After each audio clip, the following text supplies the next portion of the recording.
Finalmente, en la jornada de ayer se realizaron las elecciones presidenciales en Brasil y tal como lo anticipábamos hace algunos días, la posibilidad del balotaje era alta y así fue. Cerrada ya casi el 100% de las mesas escrutadas de los 110 millones más o menos de electores brasileños que se acercaron a las urnas. Recordemos que el padrón estaba conformado por 156 millones de ciudadanos brasileños habilitados a votar. Finalmente, Ignacio Lula da Silva quedó a apenas un puntito y medio del 50,01% que le garantizaba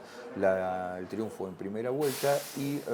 deberá el domingo 30 de octubre volver a las urnas frente a Jair Bolsonaro, el actual presidente del Brasil, donde sí hubo sorpresa, o por lo menos las encuestas no habían registrado la importancia del apoyo a Jair Bolsonaro. De lo que se hablaba de posiblemente una diferencia de 2 dígitos, o sea, de más del 10%, finalmente la diferencia quedó cerrada en solamente 5% y casi el 43% de los brasileños apoyan la gestión de Jair Bolsonaro, un número realmente elevadísimo para lo que se esperaba. Algunos datos podrían a esta altura, cuando faltan todavía obviamente 28 días para la segunda ronda electoral, mostrar que en principio quizás Ignacio Lula da Silva tendría ya asegurada la presidencia. En primer lugar, 9 de cada 10 brasileños votaron por Lula o por Jair Bolsonaro, dejando en menos del 10% la cantidad de votos que recibieron los otros 9 candidatos. Por otro lado, Jair Bolsonaro tendría que convencer a casi el 80% de esos votantes que votaron por otra fuerza para poder descontar esos 5 puntos. Va a ser difícil que se acerquen nuevos votantes, ya que votó el 80% del padrón, un número históricamente altísimo para que son las elecciones brasileñas. Y por otro lado, obviamente,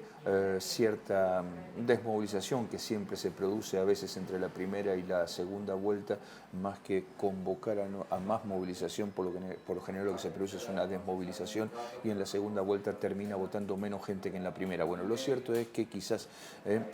Ignacio Lula da Silva pueda pensar que a partir del 3 de enero va a gobernar Brasil. Y ahí es donde comienzan las preguntas. ¿Cómo va a ser Lula para gobernar un Brasil que está absolutamente fragmentado políticamente, pero que además los seguidores de Jair Bolsonaro y sus aliados se quedaron con la mayoría tanto en la Cámara de Diputados como en la Cámara de Senadores y están a punto de quedarse con la gobernación de los 3 estados más importantes de Brasil, São Paulo, Río de Janeiro y Minas Gerais, que terminó siendo de una especie de aliado de Jair Bolsonaro. Este va a ser el contexto en el cual Lula va a tener que gobernar. Pero aparte, la fragmentación política que tiene Brasil no le va a ser fácil ni a Jair Bolsonaro manejar la oposición ni a Lula manejar el gobierno. Piensen ustedes que el Senado tiene 81 senadores. Esos 81 senadores que tiene el Senado de Brasil están divididos en 16 partidos políticos y los 513 diputados que fueron elegidos ayer están divididos en más de 24 partidos políticos. Una fragmentación realmente impresionante que simplemente se junta, se alía para las elecciones, pero después suelen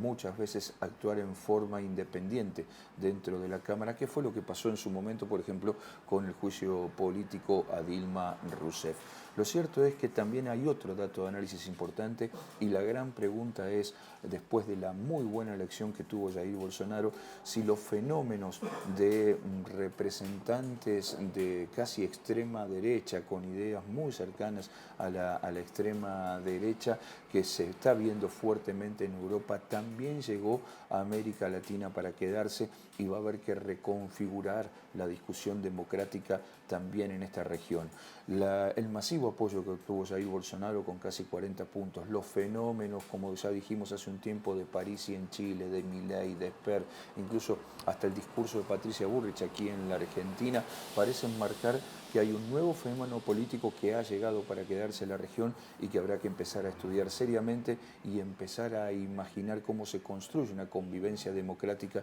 con esos discursos.